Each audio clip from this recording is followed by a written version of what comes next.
The closing arguments had been devastating. Chloe Richardson stood in the conference room as her opponent's face flushed red, watching the jury absorb the final points of evidence she'd meticulously arranged across 3 weeks of testimony. The look in their eyes said everything. They believed her client. The executives didn't expect that outcome. By the time she left Richardson and Associates that evening, the promotion was verbal. Not official yet, but spoken. Her partner Maria had pulled her aside, smiled with genuine pride, and said, "You're going to be partner by next year." That was the cleanest execution I've ever seen. Chloe had nodded, collecting her coat, already thinking about the case files on her desk that needed attention. She didn't check her personal phone until she was in her car. The first text had come through at 6:47 p.m., then another at 7:15, then 4 more in rapid succession between 8:30 and 9 m, all from different numbers. That was the pattern now. Derek would cycle through burner phones when she blocked each one, cycling through them like he was playing some kind of game where persistence was the only rule that mattered. The most recent one read, "I saw what you did today. You humiliated someone just like you're humiliating me." Chloe deleted it without responding. That was her protocol now. The lawyer who handled family law matters at her firm had been explicit about this. Don't engage. Don't explain. Don't provide material he could misinterpret as rekindling interest. Just delete and document. She'd been documenting for 4 weeks now, screenshotting everything, sending files to the Chicago Police Department's non-emergency line with methodical precision. The restraining order had been filed 2 weeks ago. Derek had violated it within 3 days. A text from a new number claiming he just wanted to talk about their future. Another violation when he appeared at her office building's lobby. The security guard had recognized him from the photograph she'd circulated and asked him to leave. Chloe had called it in immediately. The police report was filed. Thomas Wells, the lawyer her firm recommended for situations like this, had assured her the documentation would matter if it escalated further. She didn't want to think about it escalating further. The drive to her new apartment took 20 minutes. She'd moved deliberately to the opposite side of the city, a smaller place in a less expensive neighborhood. It wasn't a luxury building. It wasn't even particularly nice, but it was somewhere Derek didn't know about, or hadn't known about. The investigator he'd hired apparently moved faster than she'd anticipated. She parked in the underground garage at 11:04 p.m. and took the internal stairs.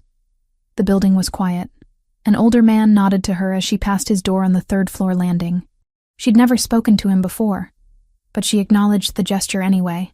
The courtesy of urban anonymity. Her apartment was on the 3rd floor. 3B. 2 bedrooms that she only used one of. 1 bathroom. A kitchen barely large enough for 2 people to stand in. She'd left the heat on that morning to combat the October chill bleeding through the old windows. When she opened her door, she immediately felt it. The air was warmer than it should have been. The apartment wasn't empty. Derek sat in her armchair, the one she'd borrowed from her mother 2 months ago, and never returned. He was positioned perpendicular to the window, his silhouette framed against the ambient light filtering through her curtains from the street below. He didn't move when she entered, didn't speak, just observed her with the kind of stillness that made her understand, immediately and with absolute clarity, that something fundamental had changed. He wasn't just texting anymore.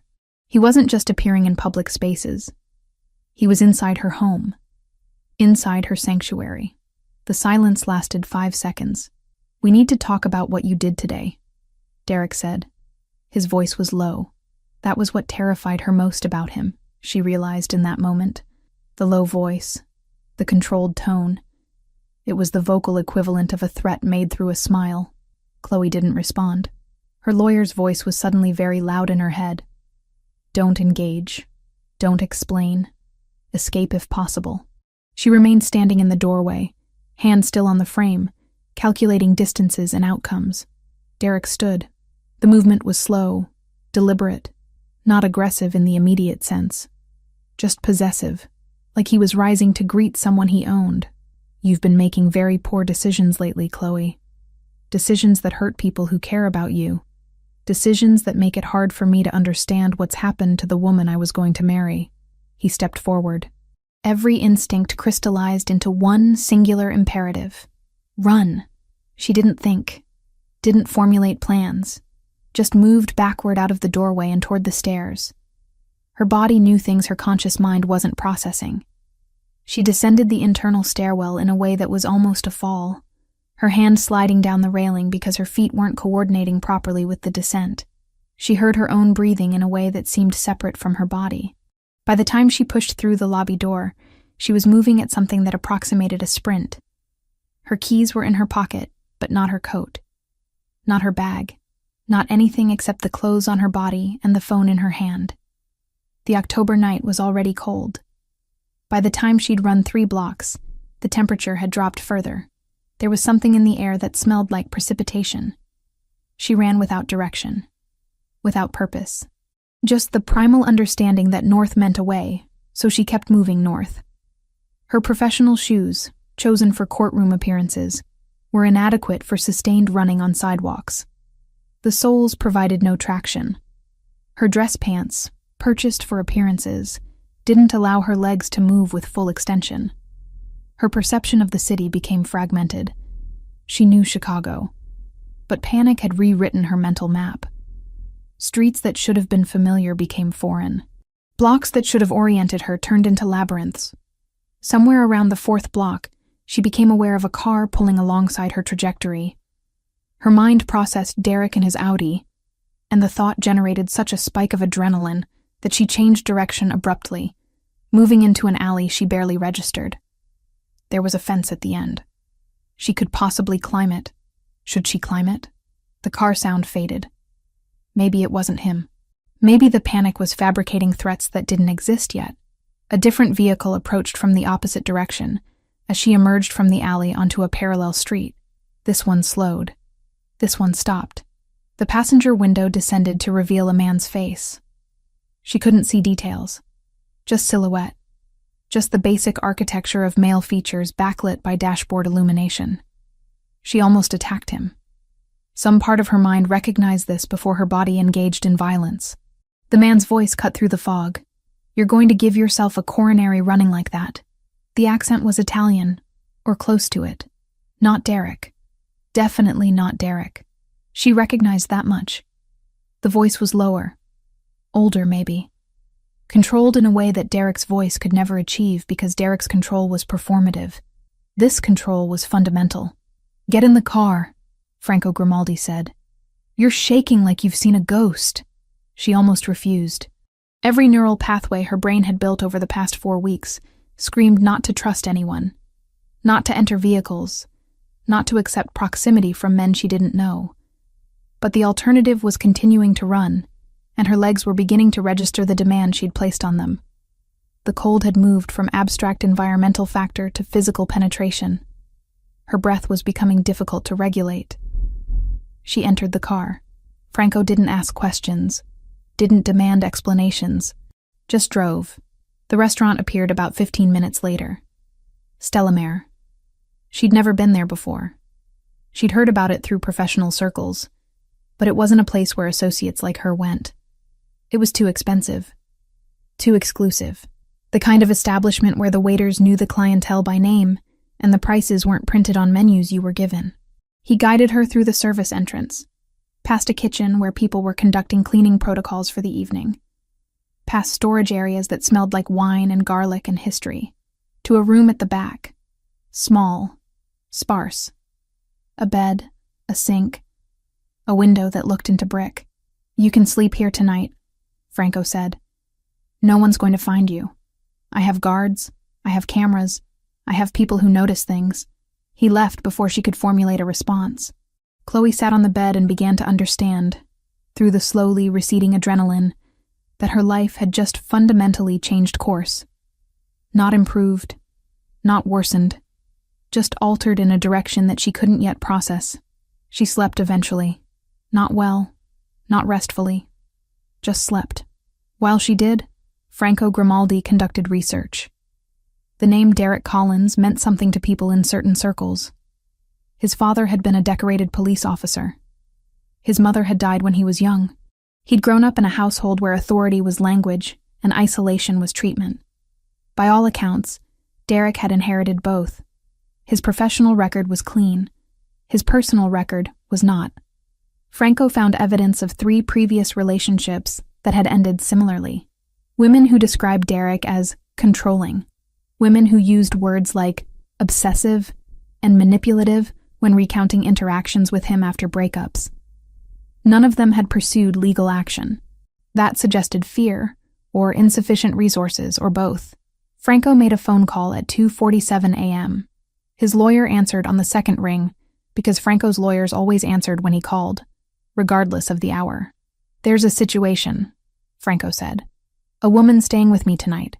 Her ex has developed an interest in her that isn't reciprocated. His name is Derek Collins.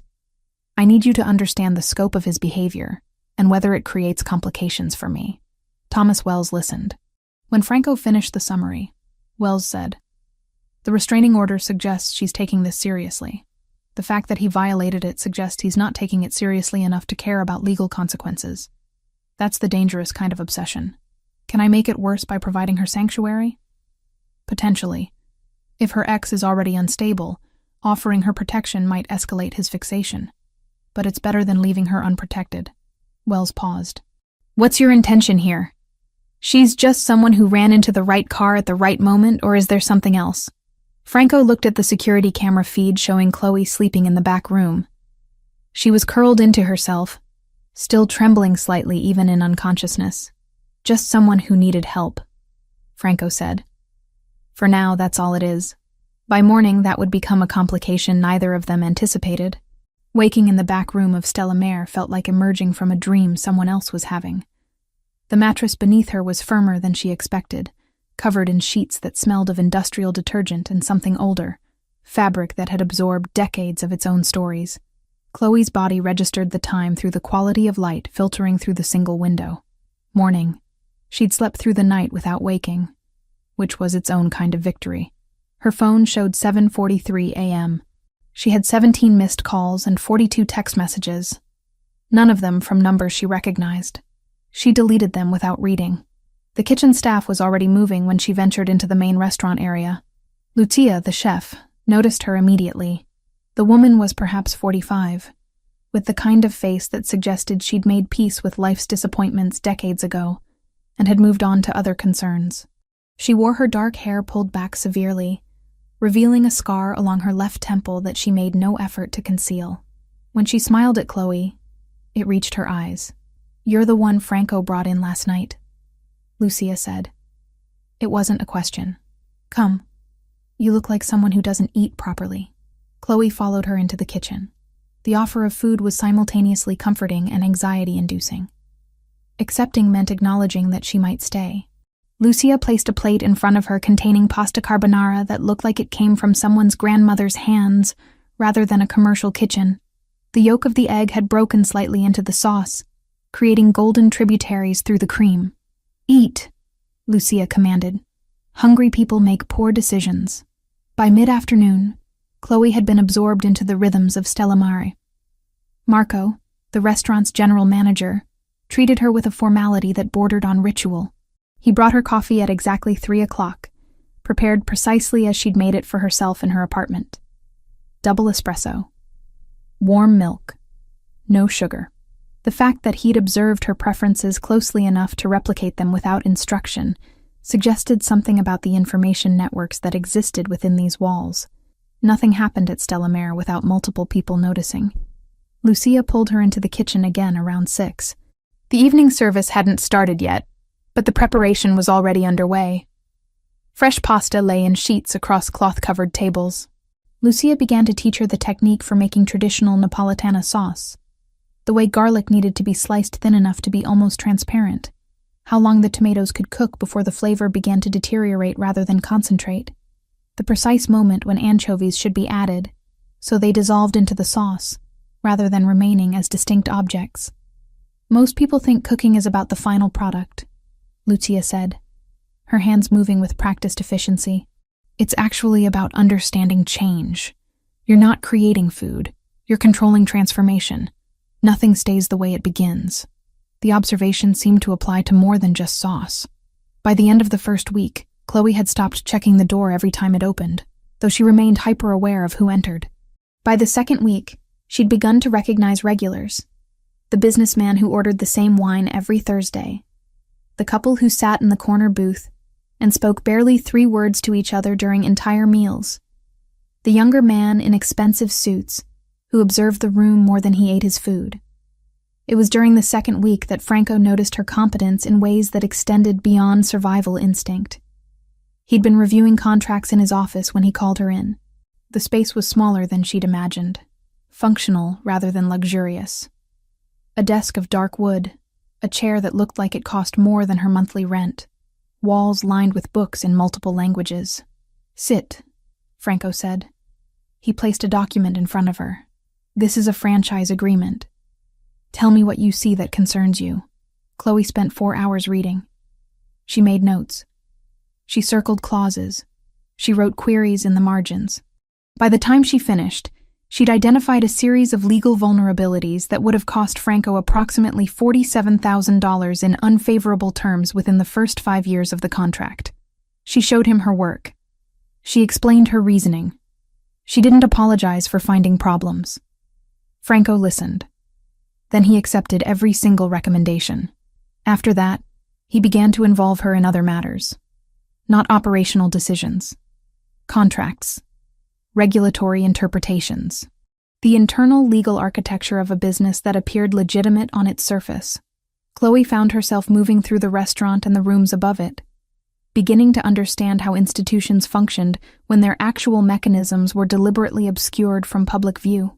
One evening, while reviewing documentation for a property acquisition, Chloe asked him directly, "Are you trying to determine whether I'm reliable or whether I'm a threat?" Franco looked up from his own papers. For a moment, he didn't respond. Then something that resembled genuine amusement crossed his features. He laughed. Not a sound she'd heard from him before. It was brief, controlled, but unmistakably present. "I'm trying to determine whether you're intelligent enough to be around me," he said. "The answer is yes." On the 12th day, Derek appeared at the restaurant's entrance. Marco intercepted him before he could progress more than 3 steps past the host stand. The conversation wasn't violent, but it was decisive. Derek left. Not without leaving something behind, though. A note on the bar addressed to Chloe. Franco found it first and read it before deciding whether to show it to her. The message was brief. "You owe me an explanation." Franco called Thomas Wells that evening. "The situation is escalating," he said. "He's moved from communication to location surveillance. He knows where she is now. He'll likely try to leverage that knowledge," Wells responded. "Either through legal channels or through persistence. If she has representation..." "She doesn't," Franco said. "She needs it." During the 3rd week, a man began appearing in the restaurant with the regularity of someone conducting reconnaissance. He was forgettable in appearance, which was precisely the point. He ordered different wines. He ate different dishes. He observed. He never approached anyone. He never made notes. He simply existed in the space and cataloged whatever his presence allowed him to gather. Franco noticed him on the 2nd visit. Chloe noticed him on the 3rd. When she mentioned it to Franco, he confirmed what she already suspected. Esposito. He has people everywhere. Has for years. It's not personal. It's infrastructure. "Then I'm a problem for you," Chloe said. The statement was practical rather than emotional. "My presence here creates complications." Franco considered this. "Yes, but problems that exist are easier to manage than problems you don't know about." By the end of her 2nd week at Stella Mare, Chloe had begun to process something she hadn't anticipated. The violence that surrounded this place. The careful surveillance. The coded conversations she overheard between Franco and his associates. The way security operated through seamless invisibility rather than obvious force. Didn't terrify her the way Derek's emotional manipulation had. Clarity, even when it involved danger, felt like a kind of honesty. She'd spent 3 years with a man whose control was disguised as affection. Franco's presence was what it was. No pretense, no gaslighting, no performance designed to make her question her own perception. Understanding that distinction changed something fundamental about how she moved through the days. 3 weeks into her unplanned residency at Stella Mare, Chloe had learned to distinguish between types of silence. The silence of the restaurant during closing procedures was different from the silence of the back office during afternoon hours. The silence of Franco's presence was different from the silence of his absence. She could navigate these distinctions now the way other people navigated streets they'd lived on for years. The silence at 3:47 a.m. was unprecedented. She couldn't sleep again. Insomnia had become a familiar companion, the kind that visited her when her nervous system registered safety and no longer required hypervigilance to sustain itself. Paradoxically, the absence of threat had made rest impossible. Her body had spent 3 years in a state of managed alarm. Now it didn't know how to decompress. She moved through the darkened kitchen toward the front of the restaurant, thinking about making tea. That's when she heard the sound. Not loud. Not a crash or a shout. Just the subtle auditory signature of someone moving through space while trying not to be heard. She froze. Her legal training collided with her survival instinct. The rational part of her brain processed that Franco had guards. He had security protocols. Whatever was happening was either authorized, or she was about to discover how unprepared she was for the reality of living within the infrastructure of organized crime. The figure that emerged from the corridor was Franco. What registered first was the damage. His shirt, one of the custom-tailored ones she'd observed him wear during business meetings, was torn along the left side. Blood had saturated the fabric from sternum to waist. Not a delicate amount. Not something that could be dismissed as a minor injury.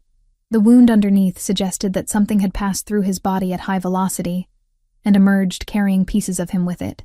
Every professional composure Chloe had cultivated dissolved into primal panic. She made a sound, not a word, just an exhaled realization of what she was observing. Franco looked at her with an expression that contained no fear, no pain, just acknowledgement of her presence. "Don't scream," he said. The instruction was unnecessary. Screaming had ceased to be an option the moment her brain processed the gravity of the injury. "You're bleeding," she said. The observation was so inadequate that it bordered on absurd. He was bleeding in a way that suggested professional medical attention was not optional. "I know," Franco replied. He moved toward the kitchen sink with deliberate control. Each step suggesting significant pain was being managed through sheer force of will. He reached for a dish towel, pressing it against his wound. "I'll be fine. It's not as deep as it looks." Chloe's emergency medical training kicked in. She moved without conscious decision, her hands operating according to skills that had become instinct. She retrieved the first aid kit from the lower cabinet. She'd already explored the kitchen thoroughly enough to know where emergency supplies were stored. She grabbed clean cloth. She found antiseptic. She moved with purpose, and Franco allowed her to move him toward a kitchen stool, where he sat while she assessed the damage. The wound was severe but survivable. A projectile had passed through his shoulder, missing critical structures through what appeared to be either luck or the kind of tactical awareness that came from understanding ballistics at a level Chloe didn't possess. Blood was still flowing, but the rate had slowed. The body's natural clotting mechanisms were beginning to reassert themselves. She worked methodically. Water, antiseptic, pressure, clean bandaging. Her hands operated independently of her racing thoughts. Some part of her brain was processing what this meant. That Franco operated in a world where people shot at him, where wounds were occupational hazards rather than accidents. Another part of her was registering something more complicated. He was allowing her to tend to him. For someone like Franco, that admission of vulnerability was not casual. When she finished the bandaging, she didn't immediately step back. She remained standing in front of him, her hands still extended, uncertain what the protocol was for this situation. Franco reached out and took one of her hands. Not aggressively, not possessively, just held it against his chest so she could feel his heartbeat beneath the torn fabric. "You were worried I wouldn't be here tomorrow," he said. It wasn't a question. "Yes," Chloe acknowledged. There seemed no point in denial. Franco said nothing immediately. He held her hand against his chest while his blood cooled on her skin. When he finally spoke, his accent seemed more pronounced, as though pain or proximity to death had loosened whatever editing mechanisms usually governed his speech. "I grew up in a place where this was normal," Franco began. "Naples. My father was in the Camorra. That was just what we were. My mother didn't ask him about his work. She didn't want to know. She trained me from childhood not to ask. There was just this understanding that some conversations couldn't happen because they would make certain things real. Chloe remained motionless, allowing him to continue. When I was 12, he took me to a business meeting. Not because he wanted to, because he wanted me to understand what I was inheriting. There was a man he was in dispute with. The dispute was resolved in front of me. Franco closed his eyes. I didn't see him pull a weapon. I didn't see the moment of decision. I just saw the consequences. And my father told me afterward that crying was weakness, and weakness was death. That's where I learned that vulnerability is the thing that kills you. The confession seemed to cost him something. The muscles along his jaw tightened. His breathing became more controlled, as though managing the physical response to psychological exposure. I'm telling you this, Franco continued, because you need to understand what kind of person you're living with. I'm not a good man. I'm a man who exists outside the usual architecture of ethics. Because the usual architecture doesn't apply to people like me. Chloe found her voice. Why are you telling me this? Because you deserve honesty about what this is. What I am. She withdrew her hand from his chest, and instead took his face in both her hands. A gesture that felt simultaneously intimate and clinical. She made him look at her directly. I spent 3 years with a man who told me I was crazy, Chloe said quietly, who convinced me that my perceptions were unreliable, who made me question whether I deserved better treatment because I wasn't good enough at maintaining his happiness. You're telling me you're dangerous. You're telling me you operate outside normal ethics. At least you're being honest about it. At least you're not pretending that your violence is love. The weight of that comparison seemed to register. Franco's expression shifted in a way she couldn't quite categorize. Not relief, not absolution, just some recognition of parallel damage. The conversation continued through the remainder of the night.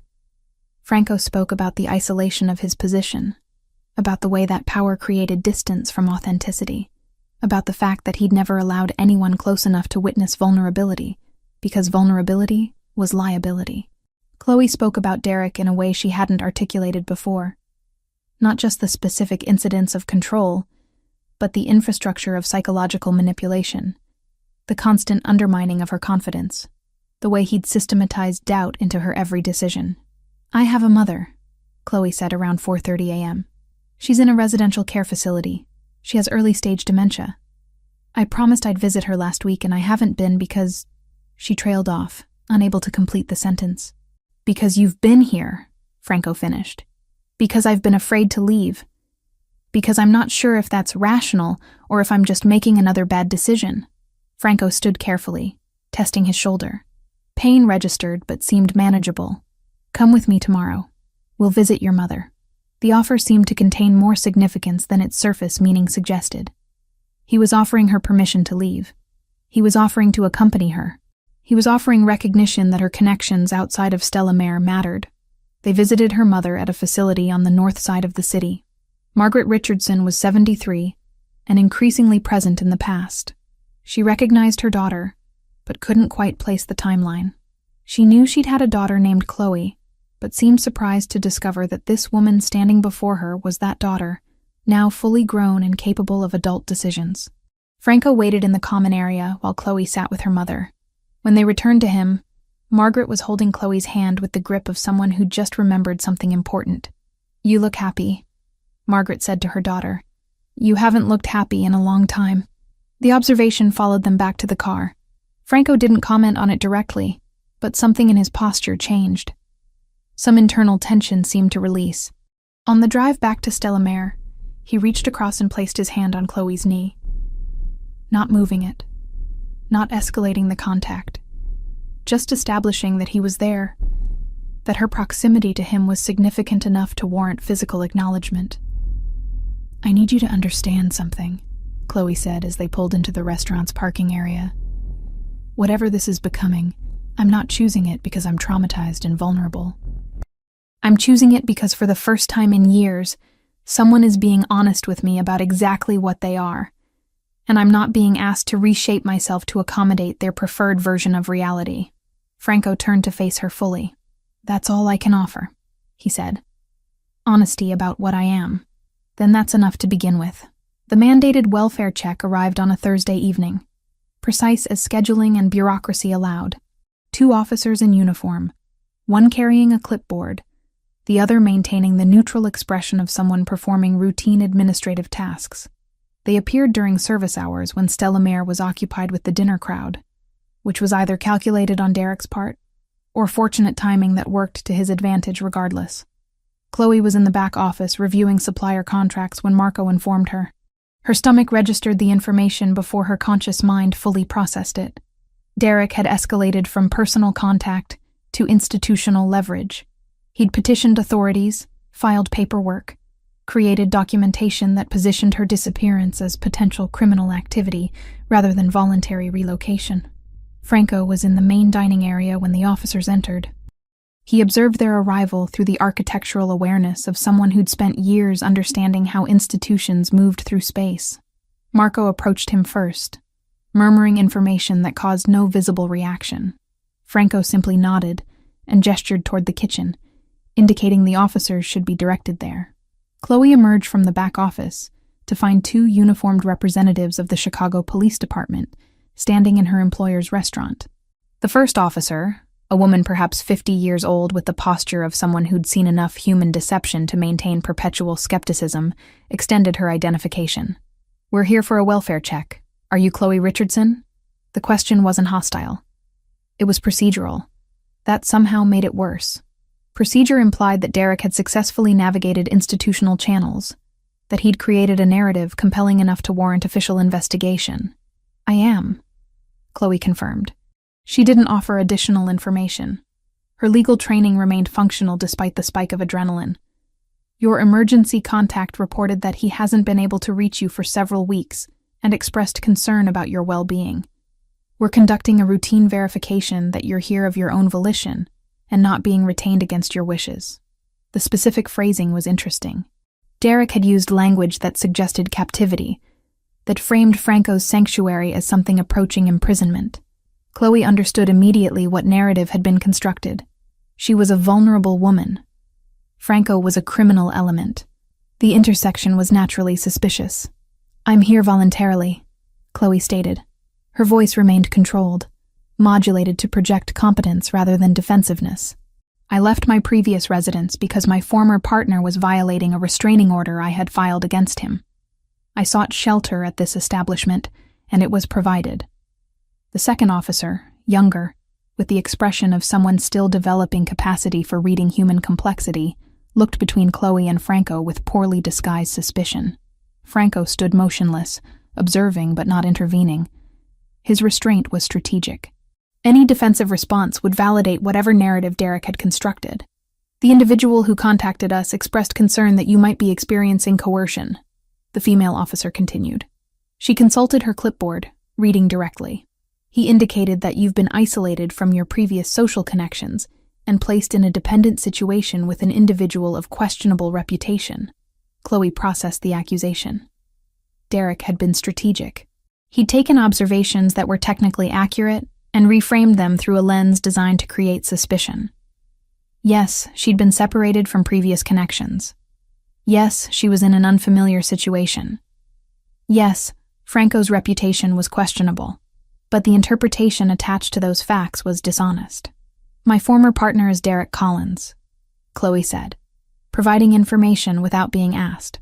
"He violated a court-ordered restraining order by accessing my apartment without permission 3 weeks ago. That forced me to leave my residence. I documented this incident. I filed a police report. That documentation exists on file." She paused, allowing the officers to process the correction to Derek's narrative. "The individual providing me shelter has offered no coercion. I remain in contact with my employer, my family, and my legal advisors. I am here because I chose to be here after the alternatives proved unsafe." The female officer exchanged a glance with her colleague. The dynamic shifted slightly. Derek's narrative, presented as concern for her welfare, was beginning to appear as something else entirely. Persistence. Pursuit. Documentation was now being recognized as relevant. "Do you have documentation of this restraining order?" the officer asked. "Yes. My attorney can provide copies. Thomas Wells. His office is in the loop." Chloe provided contact information, understanding that verification would follow. I can also provide documentation of my ex-partner's violations. The welfare check concluded differently than Derek had anticipated. The officers took her statement, confirmed that she appeared capable of rational decision-making, and noted for their report that she was neither imprisoned nor coerced. They did, however, express interest in speaking with Derek Collins regarding allegations of violating a restraining order. The departure of the police from Stellamere was quiet, but final. The narrative Derek had constructed had been dismantled through Chloe's direct confrontation with factual information. What happened after the officers left mattered more than the welfare check itself. Chloe called Diane Foster, the attorney she'd begun corresponding with during her time at Stellamere.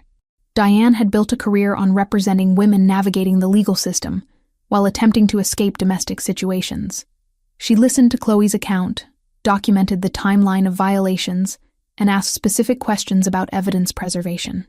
This is the third violation if we count the initial apartment intrusion, the appearance at the restaurant, and now the filing of a false welfare check, Diane said over the phone. Chloe was in Franco's office, speaking quietly, but without attempting to hide the conversation. We have the original restraining order. We have police reports. We have this evening's official welfare check documentation. That's substantial if we're methodical. What's the strategy? Chloe asked.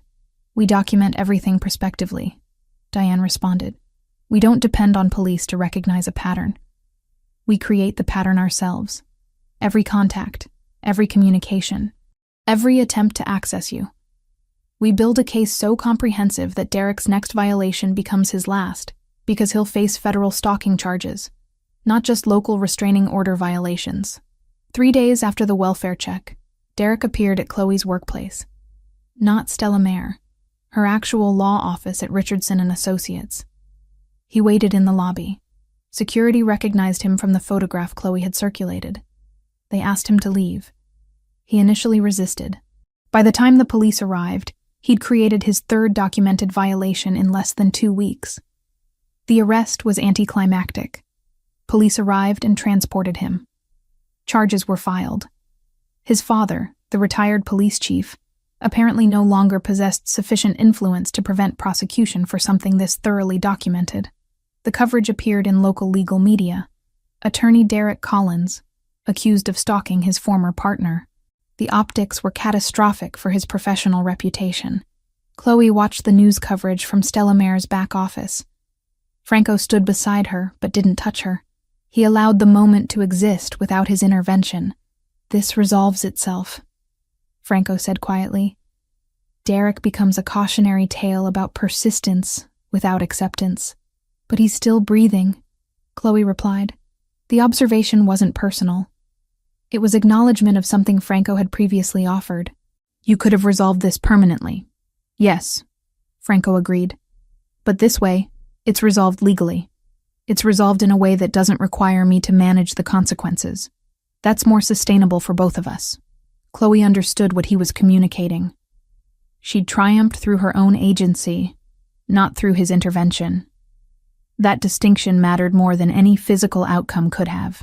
She had reclaimed the ability to affect her own situation, rather than remaining dependent on someone else's capacity for violence. The restaurant returned to its normal rhythms. Lucia continued teaching Chloe culinary. Marco continued bringing her coffee prepared exactly as she preferred. Franco continued to exist in proximity to her, without demanding anything except honesty about what they were becoming together. 1 week after Derek's arrest, Thomas Wells called Franco's personal line.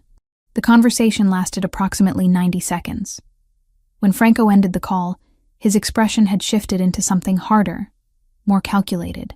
He'd received information that fundamentally altered the trajectory they'd been on, and Chloe recognized immediately that whatever had been communicated had consequences.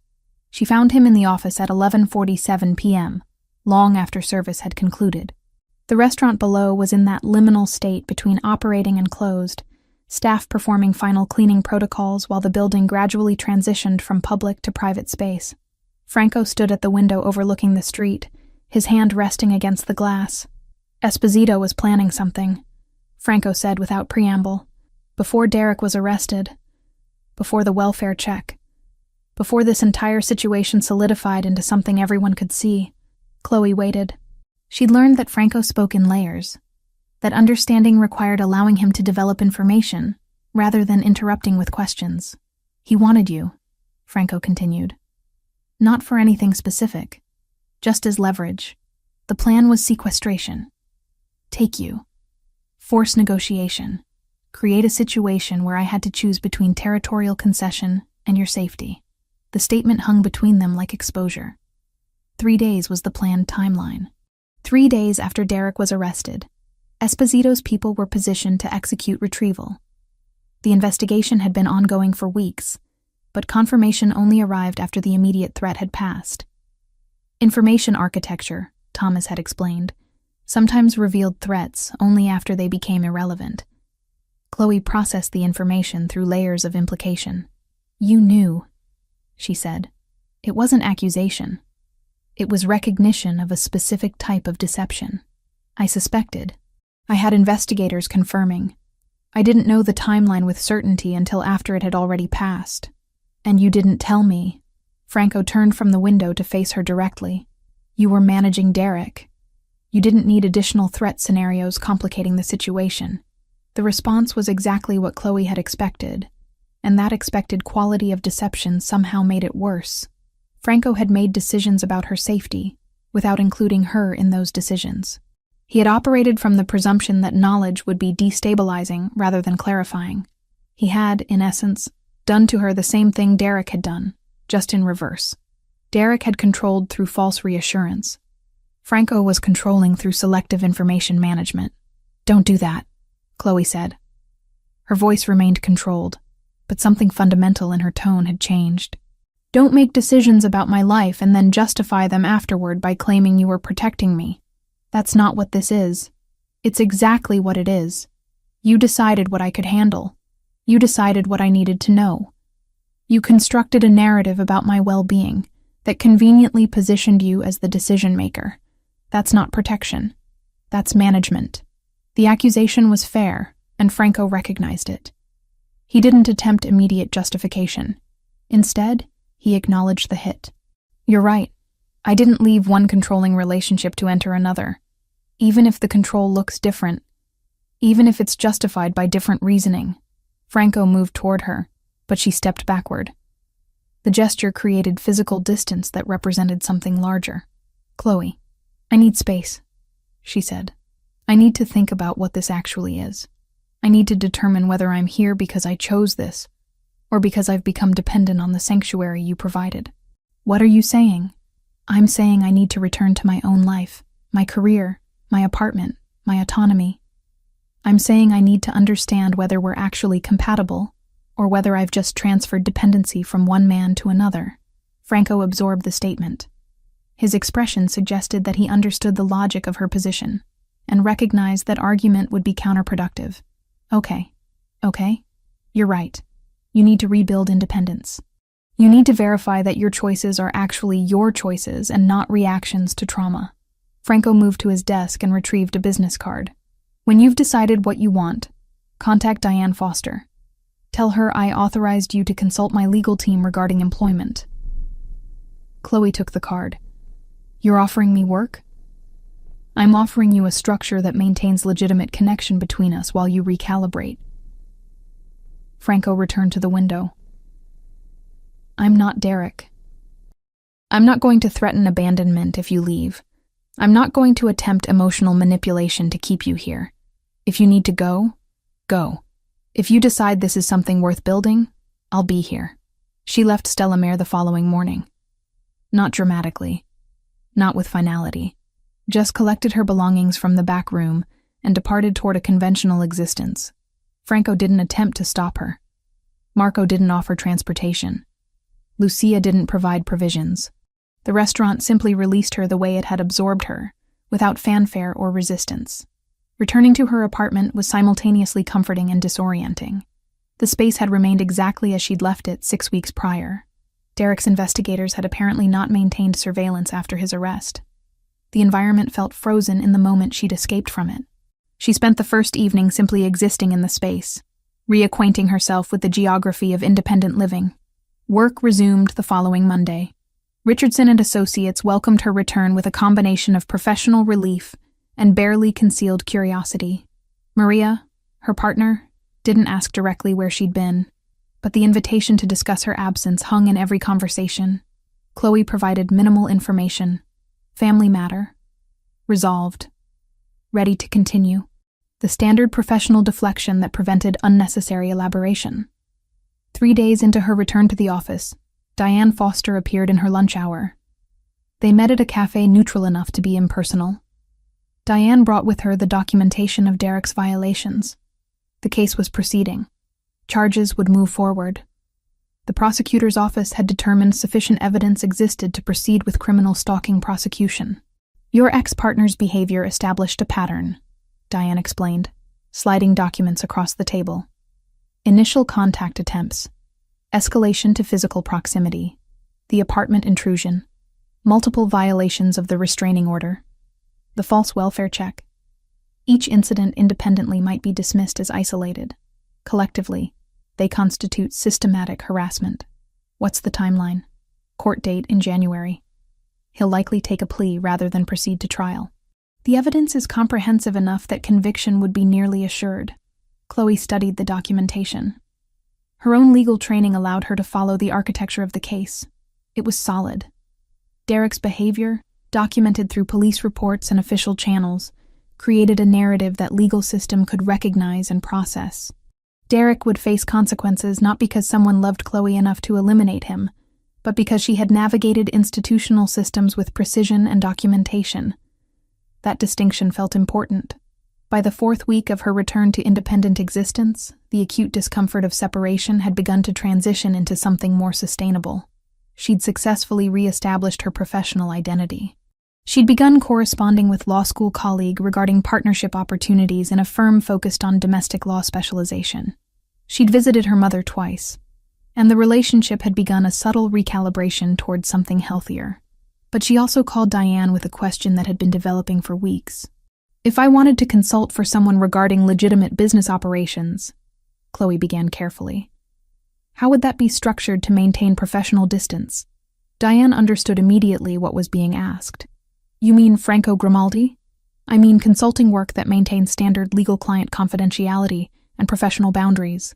Work that allows separation between personal and professional relationships while still maintaining connection. It would be structured identically to consulting with any other client.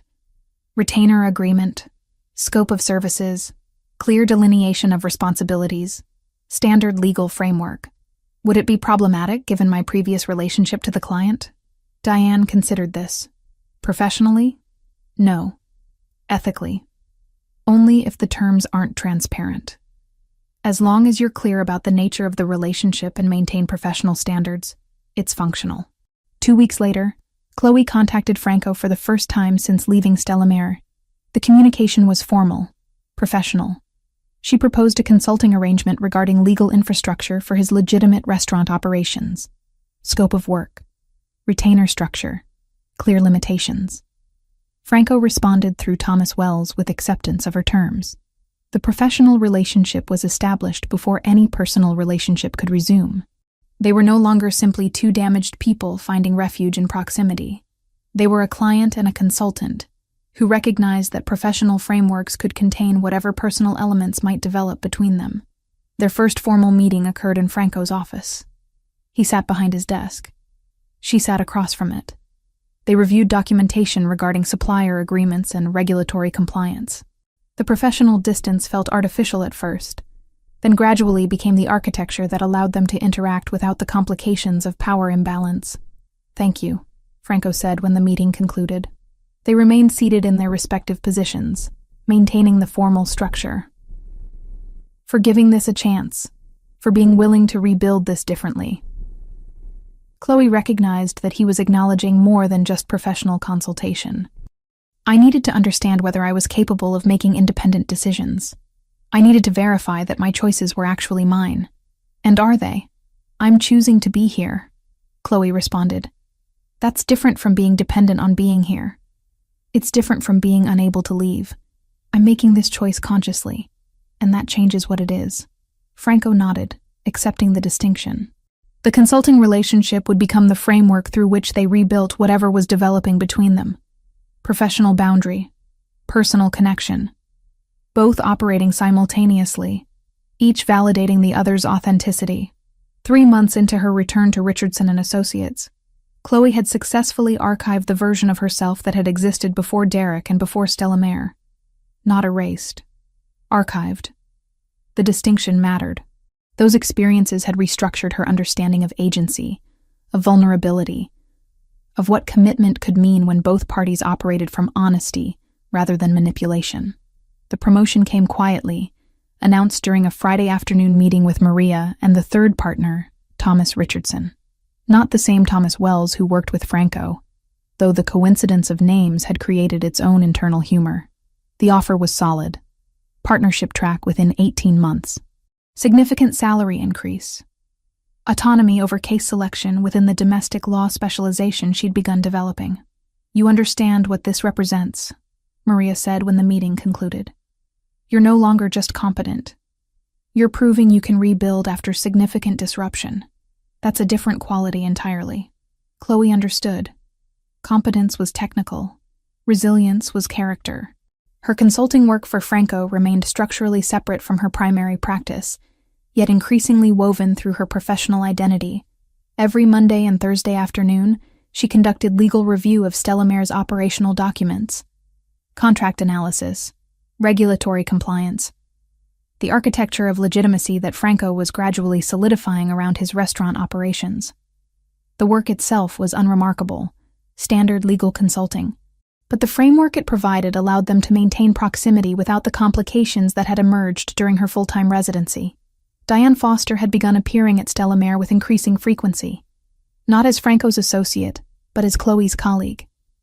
They'd expanded their professional relationship into formal partnership regarding cases of women navigating domestic law issues. Diane brought resources and strategic thinking. Chloe brought Franco's resources, carefully cordoned from the cases themselves, but available when institutional barriers required creative solutions. "Your boyfriend is useful," Diane observed during a Thursday afternoon consultation at the restaurant. They were reviewing a case file regarding a woman seeking custody while escaping an abusive marriage. "He's not my boyfriend," Chloe corrected, though the correction felt increasingly incomplete. "Whatever institutional configuration you've created, it's effective." Diane set the case file down. "That woman's husband has significant financial resources and questionable ethics. Franco's institutional knowledge regarding asset concealment will help us identify where he's hiding money for purposes of spousal support calculation." Chloe recognized what was happening. Franco had become an asset to her professional capability, not because she required rescue, but because his particular expertise supplemented her legal strategy. The power dynamic had inverted completely from its initial configuration. She wasn't dependent. She was leveraging.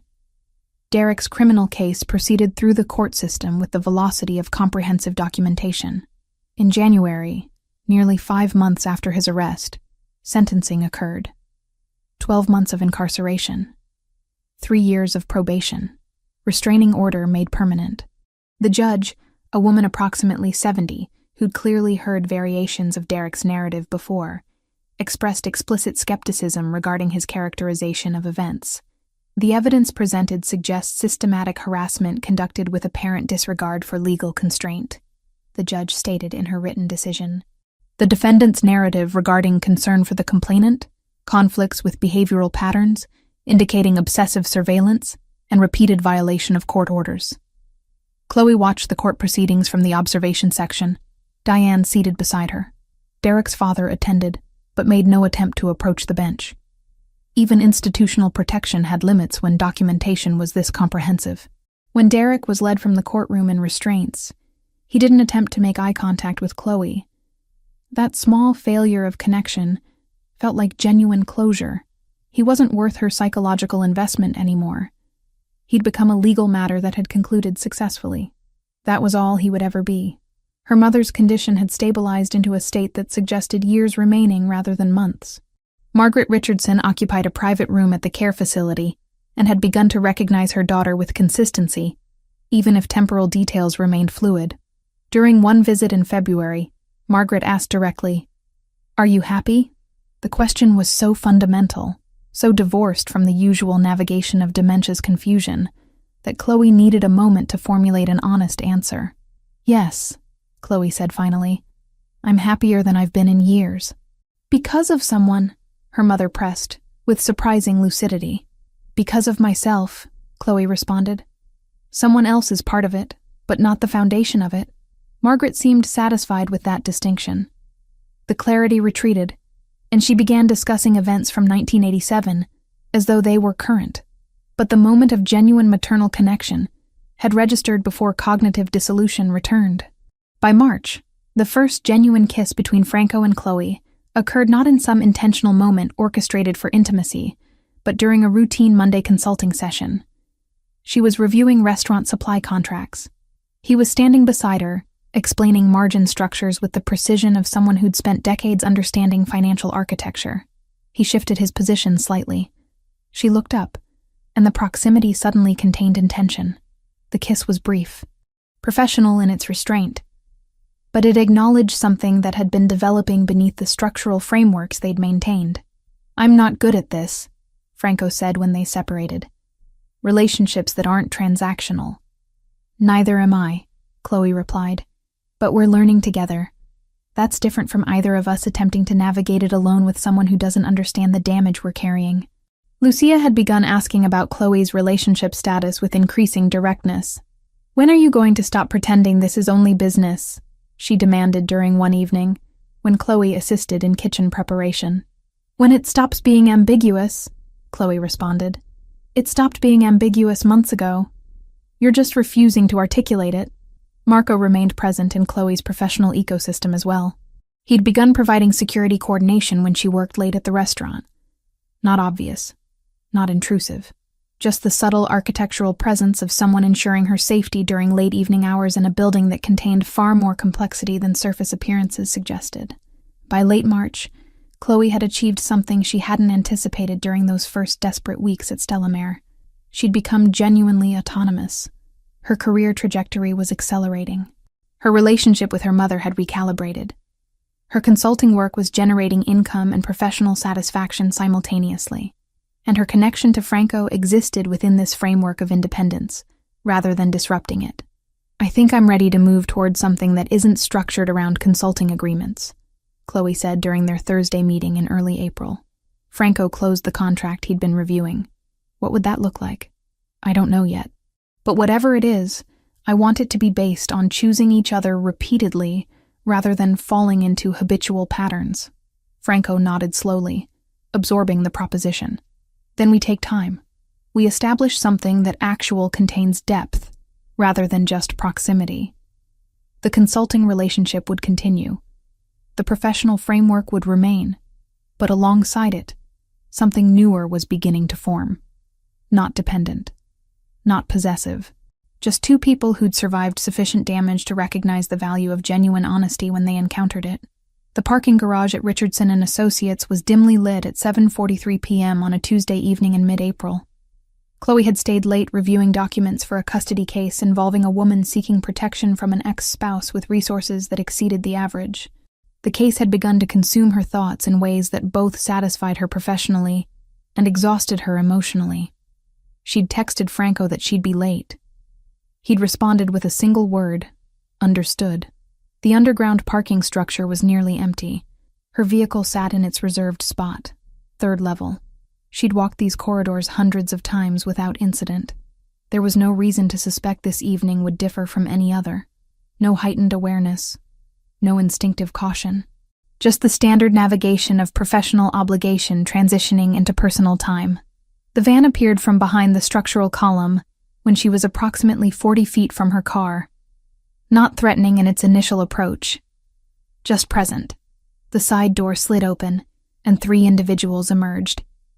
They moved with practiced coordination, suggesting this was neither impulsive nor amateur execution. One took her arm. Another positioned himself behind her. The third stood forward, blocking potential escape routes. Ms. Richardson, the lead individual said. His accent suggested Eastern European origin, though Chloe's cognitive processing was beginning to fragment under adrenaline surge. You're coming with us. The response was immediate refusal. She attempted to pull backward, to create distance, but the grip on her arm was neither casual nor negotiable. She considered screaming. The parking garage would amplify sound. But these individuals moved with the confidence of people who'd conducted similar operations before. Screaming would create urgency, but not salvation. She was placed in the van. The door closed.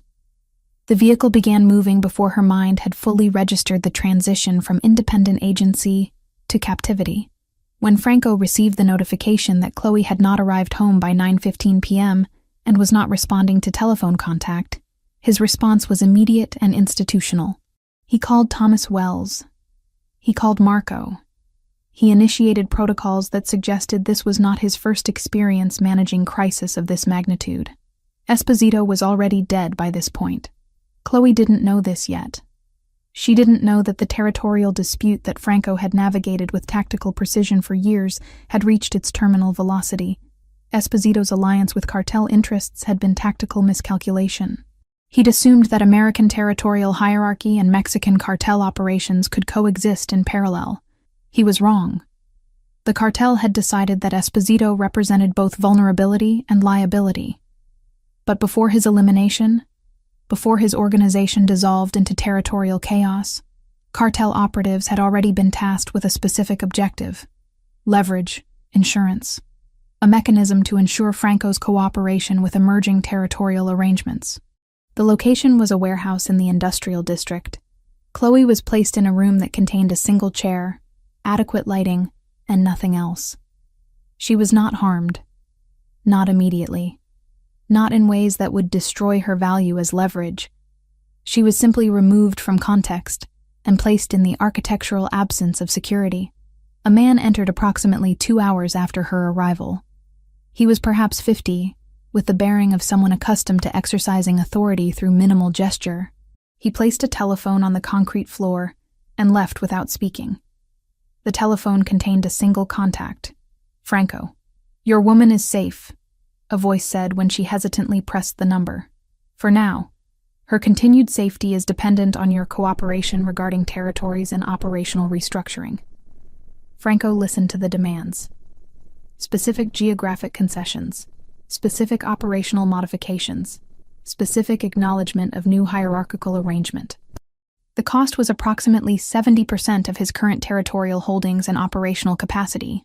Franco's response, according to what Chloe would later learn, took approximately 40 seconds to formulate.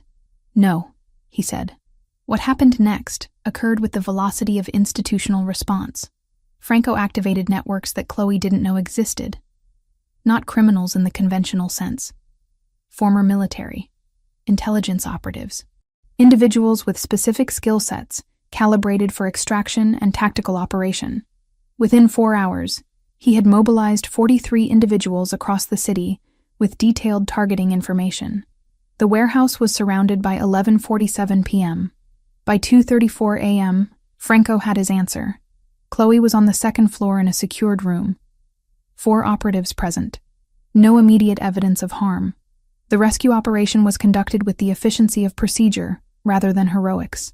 Tactical breach. Neutralization of opposition.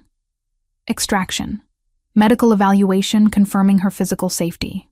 The entire operation consumed approximately 19 minutes. Chloe was removed from the warehouse and transported to a private medical facility, where she underwent comprehensive evaluation. She was confirmed unharmed. Psychological shock was evident. Physical injuries were confined to defensive bruising on her arms and ligature marks on her wrists where she'd been secured. Franco appeared at the medical facility at 5:17 a.m. He stood in the doorway of her room without entering, observing her for what seemed to extend beyond normal perceptual limits. His expression contained something that looked like devastation, carefully compressed into professional neutrality. "I'm bringing you home," Franco said finally. But he didn't. Not to his own location. Instead, he transported her to the apartment she'd rented during her months of independence. He placed her in her own bed. He left a security detail outside her door. He departed without remaining. For 3 days, Franco didn't contact her. The absence created its own form of trauma. Chloe understood what was happening. He was frightened. Not of external threat. Of himself. Of the patterns that his protective impulse might generate. Of repeating the infrastructure of control that she'd explicitly rejected. She called him on the 4th day. "I know why you're avoiding me," Chloe said when he answered. "You're terrified that you've become the same kind of threat as Derek. Haven't I?" Franco's voice carried exhaustion that suggested he hadn't slept since her extraction. "No. Derek's violence was about control and possession. Your violence was about rescue. The intention was fundamentally different. The outcome was the same. I removed your agency. You removed me from immediate danger, using whatever tools were available to you. That's not the same as systematically undermining my autonomy." Franco remained silent. "I saw what you had to do," Chloe continued. "I saw the networks you activated. I saw how many people moved because you commanded it. I understand now exactly who you are and what you're capable of. And I'm choosing to be here anyway. That's the difference between choice and coercion." Franco appeared at her apartment that evening. He didn't touch her. He simply existed in proximity while she processed what had occurred and what it meant for their future configuration. The cartel's demand had been refused. Esposito had been eliminated by his own allies. The territorial reorganization that had been threatened never materialized. Instead, Franco had solidified his position through demonstration of capacity for violence that exceeded what anyone had anticipated. The message was clear. Franco Grimaldi was not someone whose woman could be kidnapped without consequences that extended beyond conventional calculation. That message had cost him significant capital and favors. It had also definitively answered a question about what he valued. It wasn't territory or profit. It was her. Chloe understood this with clarity that cut through all remaining uncertainty about the nature of their connection. Recovery from trauma follows its own timeline, indifferent to conventional expectation. 2 months passed before Chloe could sleep through the night without waking in states of fractured consciousness. 2 months before the apartment didn't feel like a holding pattern. 2 months before she recognized that Franco's deliberate distance, maintained through those weeks of her rebuilding, was its own form of respect. She initiated contact on a Thursday afternoon in June, not through Francesco's professional channels, directly. She appeared at Stellamar during afternoon service, moving through the restaurant with the confidence of someone who belonged there. Franco was in the back office when she found him. He looked up from accounting documents with an expression that contained multiple conflicting elements. Relief, apprehension, something that might have been fear. "I've been thinking about what you said," Chloe began without preamble, "about being frightened of healthy relationships. Chloe, I'm not finished." She closed the office door behind her. "You were afraid that your rescue of me would replicate the pattern of control, that your capacity for violence would become justification for possession. I understand that fear, because I have it too. I'm terrified that I'm damaged enough to accept something unhealthy and rationalize it as growth. I'm terrified that my judgment is compromised by trauma." Franco remained motionless. "But avoiding each other because we're both afraid doesn't resolve the fear," Chloe continued. "It just extends it. What resolves fear is actually choosing each other repeatedly, while maintaining awareness of our capacity to cause harm. That's terrifying," Franco said. "Yes, but it's also the only pathway to something genuine." Franco stood from his desk and moved toward her. He didn't attempt to touch her, just positioned himself in her space with the careful deliberation of someone asking permission through proximity. "I love you," he said. The words seemed to cost him something. "I have since the moment you stopped running long enough to recognize I wasn't Derek." Chloe felt something in her chest recalibrate. Not metaphorically, physically. The sensation of defensive structures recognizing they were no longer necessary. "I love you too," she responded, "but I need something from you." "Anything. Don't promise me anything. Don't tell me you'll change or that this will be easy. Just promise me you'll be honest about what you are and what this costs." Franco's expression shifted into something that resembled genuine relief. "I can do that." What emerged over the subsequent months wasn't dramatic transformation. It was gradual reconfiguration. Franco began the process of transitioning his operations toward legitimate infrastructure. Not abandonment of criminal enterprise, but systematic conversion of revenue streams into business models that could withstand scrutiny. Chloe's legal expertise became central to this process. 5 years was the proposed timeline. 5 years to achieve operational legitimacy, comprehensive enough that Franco could exist within institutional frameworks, rather than perpetually outside them. Lucia continued her role as kitchen matriarch, observing the recalibration of Franco and Chloe's relationship with the satisfaction of someone who understood that genuine connection required both parties to maintain agency. Marco remained present as security infrastructure, but increasingly visible in social contexts rather than operational ones. Diane Foster became a regular presence at Stella Mare, consulting on cases while gradually building professional relationship with Franco that existed independent of Chloe's mediation. Derek's sentence proceeded as anticipated. 12 months in federal custody. Release in early 2026 with 3 years probation and permanent restraining order. He would disappear from Chloe's narrative entirely. Not through violent erasure, but through institutional consequence of his own behavior. The legal system had processed him. He was now simply an archived event, rather than an active threat. Margaret Richardson's dementia progressed at its own trajectory. Some days brought lucidity. Other days brought confusion regarding temporal context. But the fundamental relationship between mother and daughter had shifted from obligation to genuine connection. Chloe visited every Sunday. They sat together. Sometimes they spoke. Sometimes they existed in companionable silence. That distinction mattered. In August, Chloe retrieved her camera. The Pentax K1000 that had lived untouched for 3 years, abandoned when Derek convinced her it was childish. She purchased film. She began documenting the spaces she inhabited. Stella Mare's kitchen, her office at Richardson and Associates, the residential care facility where her mother lived. The photographs were technically imperfect, emotionally precise. Light-finding angles through architectural imperfection. Humans existing in contexts that revealed their actual selves rather than performed versions. Franco observed this process without commentary. One evening, he positioned himself behind her while she photographed Lucia preparing sauce in the restaurant kitchen. Chloe didn't notice his presence or his observation. She was completely engaged in capturing the precise moment when natural light intersected with the chef's expression of absolute focus. When she finally became aware that Franco stood behind her, she turned to find him holding his own camera. A professional-grade device, expensive enough to suggest someone had conducted research regarding specific specifications. "I've been photographing you," Franco said simply. "When you're unaware, when you're completely yourself." He showed her the images. They were technically flawless in ways hers were not, but they contained something that transcended technical precision. They contained the evidence of someone witnessing another person's existence with absolute attention.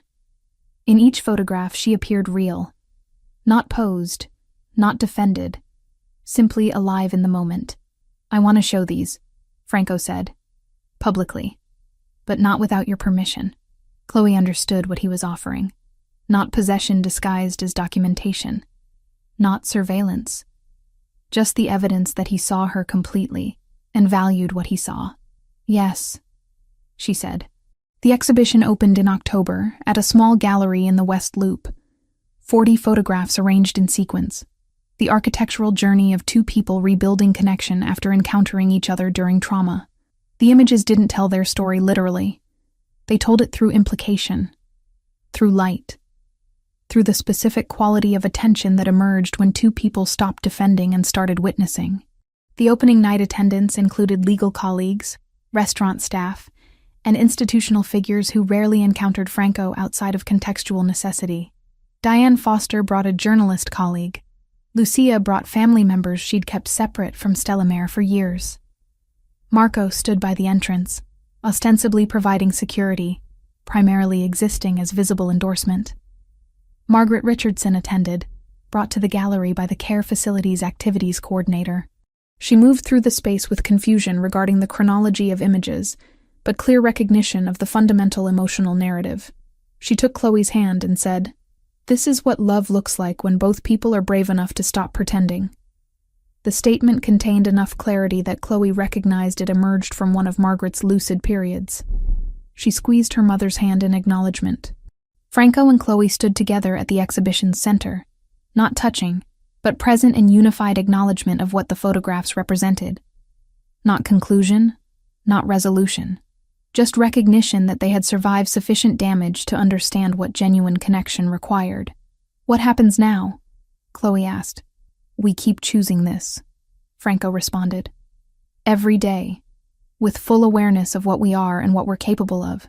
That was all there was. Not marriage proposal, not institutional commitment, just the agreement to maintain the choice repeatedly, consciously, with complete honesty about the potential consequences. That was everything.